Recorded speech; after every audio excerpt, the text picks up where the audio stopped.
안녕하세요, 디퍼 구독자 여러분들. 디지털투데이 조미드입니다. 엑서빌리티 시드입니다.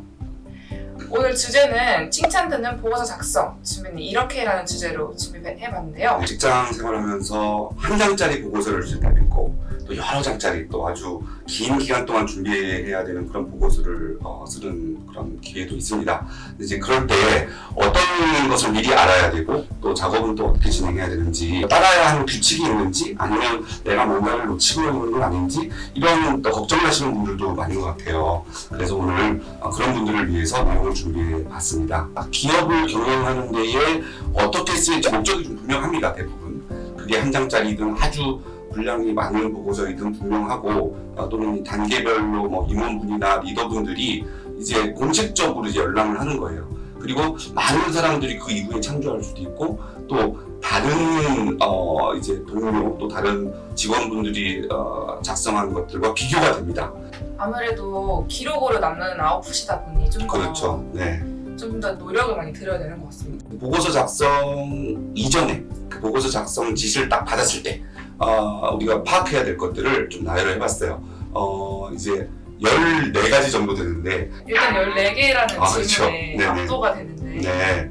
일단 한번 들어볼까요? 먼저 누구냐 또 누구 에게냐 이런 관련된 내용인데요. 보고서를 한번 써보시오 라고 이렇게 지시를 내리는 분이 자기의 어떤 팀장일 수도 있고 또 아주 한 단계 위에 임원일 수도 있잖아요. 작성을 지시하는 사람이 그 작성을 시키는 사람이 아닐지도 몰라요. 예를 들면 사장님이 임원분한테 시키시고 상무님한테 시키시고 상무님이 우리 팀장님한테 시키셔서 우리 팀장님이 저한테 시킬 수도 있잖아요. 그래서 이 그 보고서가 어떤 단계를 거쳐서 내려왔는지 또는 이제 원천적으로 이 지시를 내린 사람이 누군지, 이걸 최종적으로 볼 사람이 누군지가 처음에 생각을 해야 될 겁니다.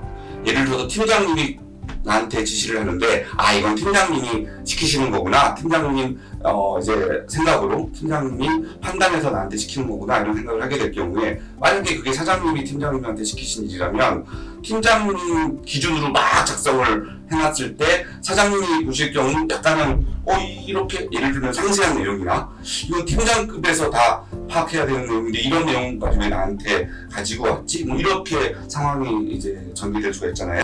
누가 이것을 가장 먼저 필요로 해서 지시했는가를 파악하는 것이 중요합니다.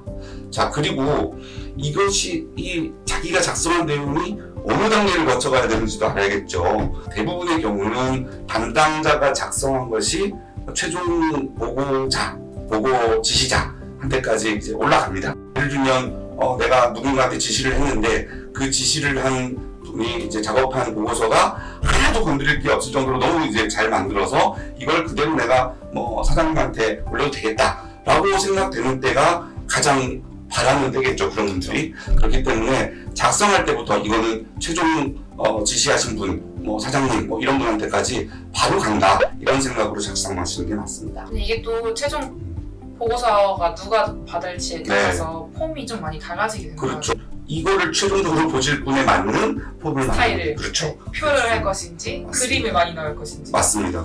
이거를 보고를 최종적으로 할 사람이 누군지도 되게 중요하잖아요. 그래서 예를 들면은 이걸 어떤 임원분이 보고하시는데 그 임원분은 굉장히 상세한 내용을 미리 알려드려야 보고를 하실 수 있는 분이다. 그럼 또 그분한테 또 맞춰서 정보를 만들어야 되고, 또 아주 많은 내용을 아주 빠삭하게 알고 계신 분이 보고할 경우에는 그런 게 사실 좀 필요 없겠죠.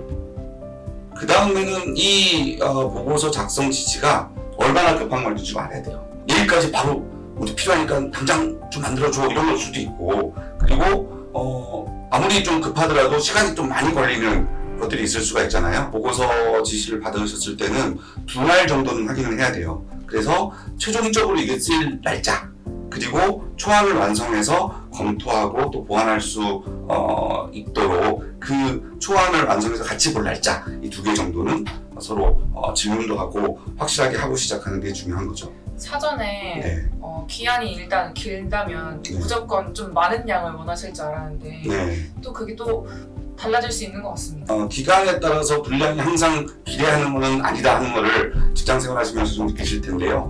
그런 부분들이 이제 보고서 작성하시기 전에 미리 파악된다 되어야 한다, 이게 중요하죠. 최종적으로 쓰이는 날, 예를 들면 사장님 보는 날, 그리고 초안이 되어져야 될 날이 그 최종 보고로부터 며칠 전이어야 되는지, 분량이 굉장히 많고 그런 어떤 보고서 같은 경우는 이 검토하고 이런 데도 오래 걸리겠죠. 그래서 그런 것들을 다 고려해서 일정을 잡으셔야 됩니다. 그 다음에는 이 보고가 한 번 보고하고 말 보고이냐, 또 정례적으로 주기적으로 보고된 내용이냐, 이런 것들도 한번 고려를 하셔야 돼요. 우리가 이제 보고를 좀 이제 하기 위해서 한 장짜리든 10장짜리든 이제 만들려다 보면은 또 많은 정보나 데이터들을 가공해야 될 일이 있잖아요. 내용들이 가공되어져야 되고 이제 분석되어져야 되는 보고서의 내용들은 자기 혼자 못해요. 그러다 보니까 누군가의 도움도 받아야 되고, 때로는 옆팀의 도움도 받아야 되고, 이런 일이 있는데, 그리고 주기적으로 보고하는 보고서라면 네. 이게 기초 베이스를 따로 파일로 만들어 놓으면 좀 프레임이 있다면 계속 이거를 재활용해야 그렇죠. 되잖아요. 그렇죠. 그래서 좀 시간 단축도 그렇죠. 될것 같습니다. 그렇게 하고 만약에 어떤 수치적인 내용들을 이제 정량적으로 분석을 했다면 그 분석한 과정이나 그런 모습들, 공식이라도 스프레드시트에 넣은 여러 가지 또 함수라도 계속 남겨놓으면 그 다음 보고가 좀 원활해질 수 있겠죠. 그 다음에는 이제 이 보고서, 그러니까 이 문서가 사용될 곳이 어딘가입니다. 이걸 지시하시는 분이 미리 좀 얘기를 해주는 경우가 많죠. 이거 저 잘 만들어야 돼. 누구 어느 분한테까지 올라갈 내용이냐, 이렇게 이제 얘기를 이제 하는 경우가 많은데, 가끔씩 나오는 실수가 사장님한테 올라가는 보고서야까지는 말씀하시는 분이 있어요. 근데 이제 사장님이 이걸 어디다 쓰실지, 외부로 또 가지고 나가시거나 다른 회사 또 다른 기관하고 공유하실 수도 있는 건데, 그걸 미처 이제 모르고 작성을 하다 보면은 이거 내부용인데 사장님이 딱 보시고 이걸 내가 어떻게 어떤 기업에 전달해, 이렇게 좀 나무라실 수도 있어요. 사장님까지 올라간다, 이런 것에서 조금 더 나아가서, 그럼 그 사장님은 이걸 어디다 쓰실 거지? 그렇게 이제 어디다가 활용해야 되는지, 활용하실지, 이런 것들을 이제 좀 사전에 고민하고 파악하다 보면은 도란 관련된 문제도 생각을 해야 될 때가 있어요. 이런 내용은 이 보고서에서는 좀 제외하고 어떤 구두로 이제 말로만 보고한다든지 해야 될 필요가 있겠다. 가끔 그런 경우가 있죠. 만약에 대리님과 팀장님의 의견이 다를 때, 네네. 이럴 때는 어떻게 해야 될까요? 쉽지 않은 문제예요. 쉽지 않은 문제인데, 이럴 때는 팀장님한테 먼저 이 보고서 내용이 좀 더 내실이고 흔실하게 되려면 이 대리님의 의견을 좀 담으면 좋을 것 같은데요. 팀장님과 이제 의견이 조금은 다른 내용이 있는 것 같습니다 하고, 그 대리님과 팀장님이 같이 있는 자리에 초안 리뷰를 할 수 있도록 그렇게 좀 유도하는 것이 필요합니다. 실무자와 책임자 이렇게 같이 있는 자리에서 네네네, 하나씩 그렇습니다. 얘기해보는 게 네. 제일 베스트일 것 같아요. 다만 이제 싸우시면 안 되도록 중간에서 목적은 이 보고서의 품질과 어떤 활용성이 증대되는 것이기 때문에 그런 방향으로 분위기를 잘 유도하는 것이 중요하죠. 그 다음은 이 보고서 문서 작성의 핵심을 파악하는 부분이에요. 어떻게 보면은 지시하시는 분은 굉장히 많은 얘기를 하시잖아요.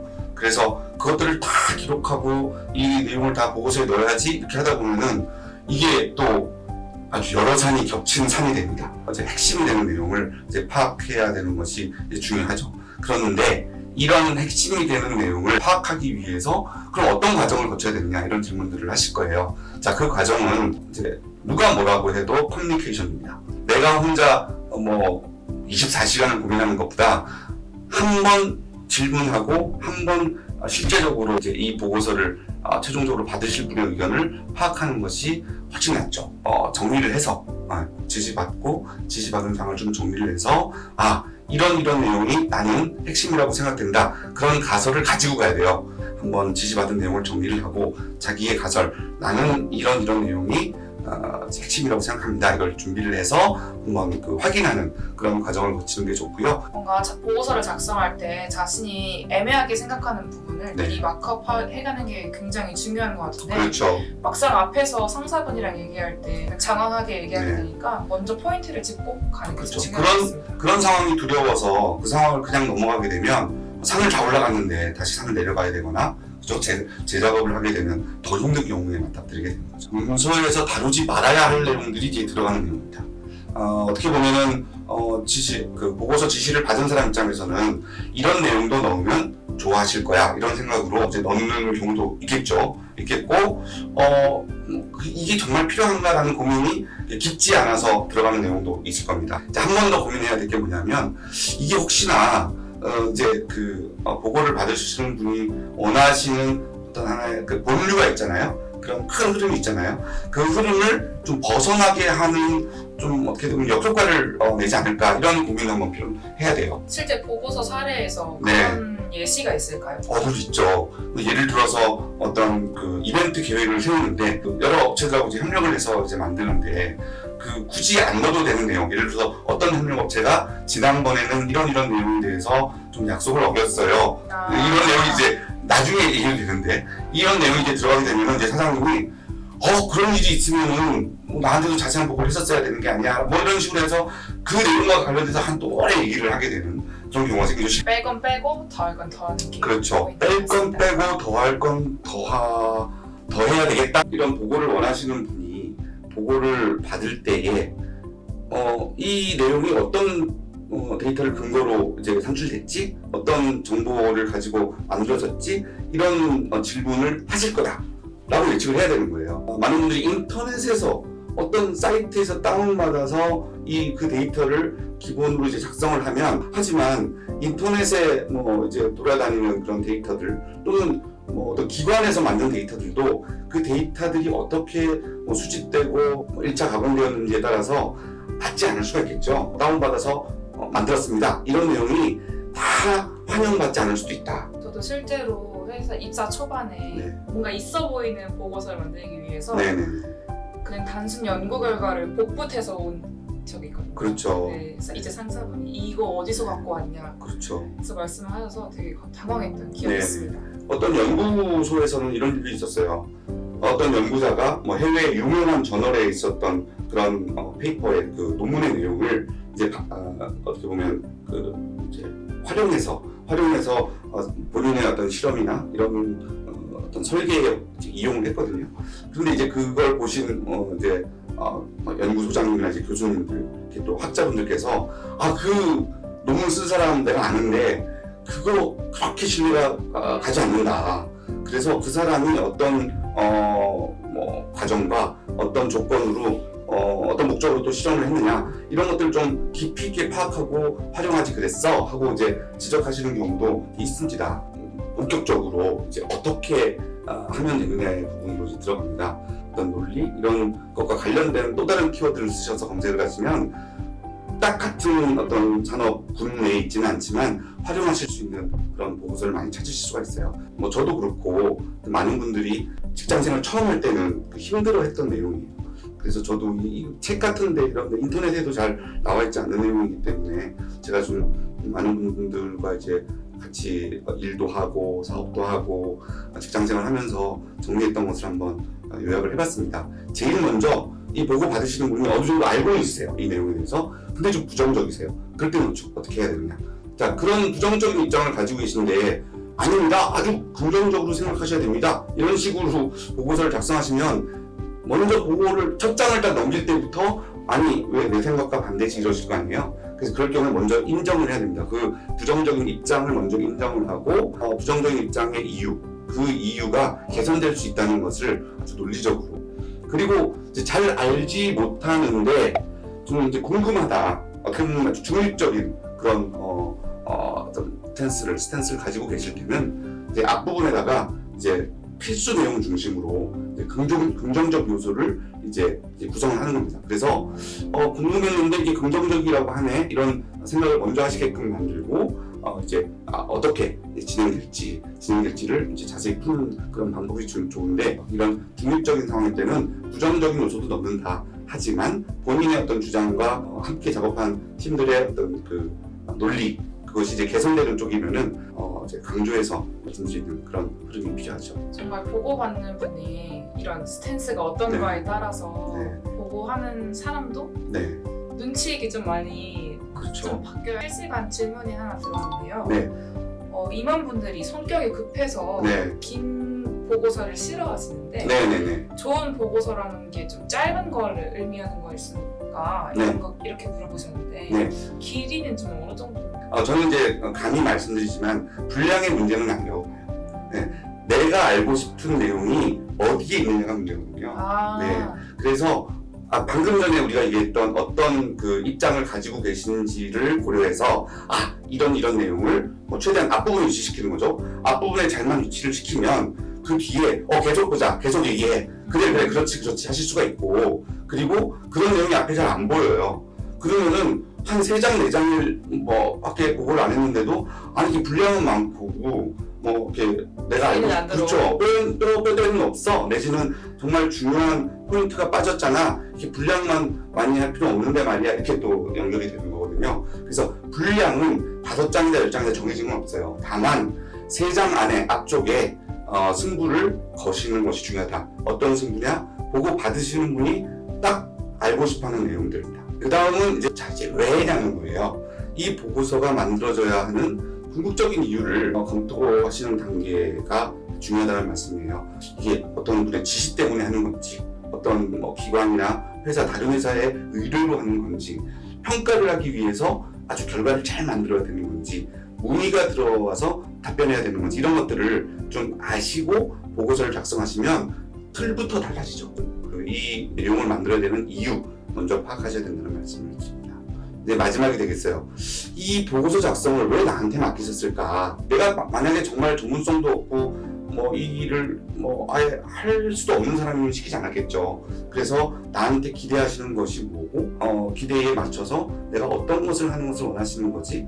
이런 질문은 한번 해봄직합니다. 당신이 이제 하는 게 우리가 지금까지 일한 거에 비추면 이런 측면에서는 안심이 돼, 또는 이런 측면에 당신의 장점이 좀 이번에 좀 반영됐으면 좋겠어, 이런 답변을 들었을 때 자신의 커리어 패스나 그리고 이후에 또 할 일에 대해서 자기가 그걸 적용할 수가 있어요. 그래서 이런 질문까지 보태져서 한 이제 14가지죠. 이런 내용들을 여러분 살피시고 보고서 작성에 들어가시면 좋을 것 같아요. 오늘은 보고서 준비 작성 방법에 대해 말씀 나눠봤는데요. 오늘 꿀팁으로 상사분들의 원픽 받는 디퍼 구독자 여러분들이 되었으면 좋겠습니다. 디지털투데이의 조미듬이었습니다.